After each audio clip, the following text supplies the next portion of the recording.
Hello everyone, this is Logical of Logical Let's Plays, working with Digital Dynasty for episode 2 of FPS Weekly. So in this episode we got a lot to talk about. We got so much stuff. I'm just like, whoa, I'm overflowing with stories today, man. It's crazy. So we're gonna jump right on into it with the first news story of the week, which is the follow-up news story to Hellraid. If you remember, we talked about that last week, where Hellraid, the developers, said that they're in a little bit of trouble, so they're pausing the work on the game. Well, we just got another follow-up story to that says that they are not canceling the game. They're not saying that. Definitely not canceling the game, but they're just taking a little break from it and getting their grounds and trying to figure things out. And yeah, that's pretty much what's going on in that regard. So, Hellraid still on the books, just not anytime soon, apparently. Next up, we have MechWarrior Online has gotten the Mech Lab, has a brand new retooling system to make it easier to use and more fun to modify your mech. So that should be very cool. MechWarrior Online I did not even know about. Apparently it came out almost 2 years ago, and it is technically the next game in the MechWarrior series, which has been going on PC since like the late 90s, I think, was the introduction of this series. So it's pretty cool. It's actually free to play. You can download it and play it right now if you want to, which I have, and I'll actually put up a video later on of me playing it, because MechWarrior takes place in the same universe as Mech Assault did on the Xbox, the original Xbox. If anyone remembers the Mech Assault games, those games were amazing. Unfortunately, after Mech Assault 2, no sequels were made after them, so that's unfortunate. But MechWarrior Online looks awesome. I can't wait to give it a try. And yeah, next thing to talk about, Fallout 4. Probably the biggest news story of the week, to be perfectly honest. Fallout 4 has been announced. We have a teaser trailer. Bethesda has provided us with that, and it looks interesting. Graphically, does not look that great. There could be a lot of different reasons for this, but primarily my guess is going to be that they just either did the render at lower settings or what have you. So I don't know what's going on there. The graphics, don't really look up to snuff. Hopefully that changes dramatically by the time the game comes out. Don't know idea when that's going to be. Probably not anytime soon. But yeah, looks awesome. Can't wait to play Fallout 4. Still need to finish Fallout 3, in fact. Yeah.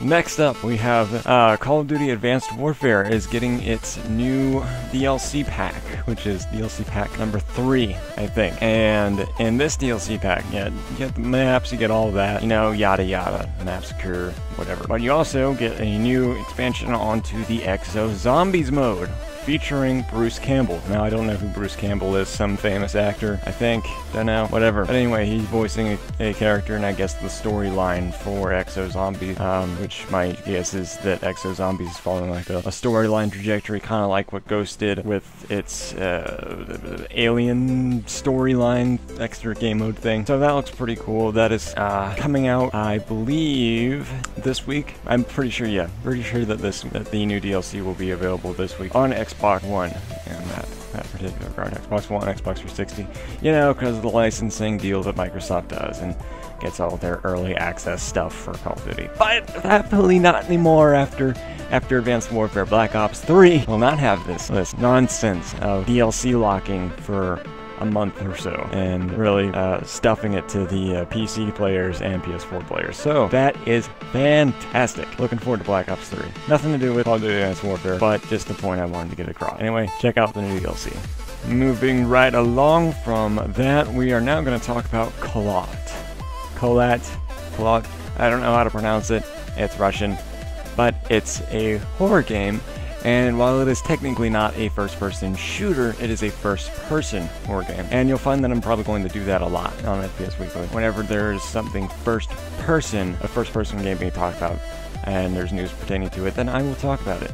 It's not just going to be first-person shooters, just the FPS genre itself. Because, quite frankly, there is a lot in the FPS genre. Some would say a bit too much in the FPS genre. So it's good to cover other things that exist within the first-person super genre, if you will. And Kholat follows the story of this Russian team of hikers that was killed in 1959 under really mysterious circumstances. No one knows exactly how they died, and the story is being told by the perspective of the developer and what the developer thinks happened to them. So that should be really interesting. I might get a hold of it, play it at some point, don't know. That's up in the air. But with that in mind, let's move on to the next horror game that we're going to talk about. We have 3 horror games we're talking about this week. So, for those of you that remember about 4 or 5 years ago, there was this game that came out, caused a big stir. It was called, I don't know, Amnesia. Yeah, it was kind of important. Kind of redefined the first-person horror genre, if you will. Anyway, the team that made Amnesia is making a new game called Soma. And Soma is, as best as I can tell, it takes place in space, perhaps on a spaceship or on a space colony. I'm not entirely sure from what little we've seen of it, but it looks really cool, looks freaky, looks enjoyable, and it comes out in September. So I will probably play that myself because that honestly just looks pretty damn cool. And pants crapping the good.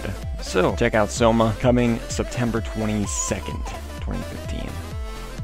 The last of the horror games for this week is a game called Perception, which uses an echolocation mechanic that has been done before in other horror games, using sound to judge your environment and see what's happening inside your environment. That's been done before, this isn't really new, but the way that they're using this mechanic looks interesting, and also the storyline and perspective and setting of the game look really cool. I can't wait to see what's going on in this. And to top it off, it's being developed by some of the guys at Irrational that were formerly at Irrational.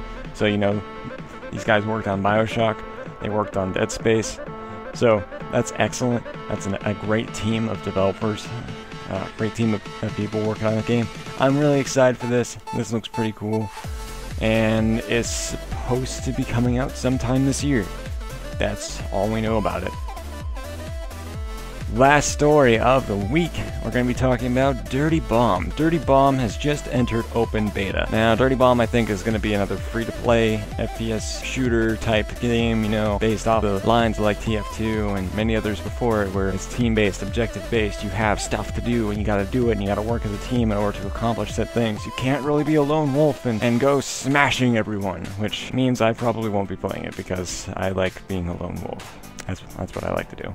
I like going on rampages and just tearing people up and having lots of fun with it. So that's what's going to be happening. But Dirty Bomb is entering open beta, and if you're interested in this very team-based, objective-oriented type FPS game, go ahead and check it out and get yourself in the beta if you want to. This is Logical.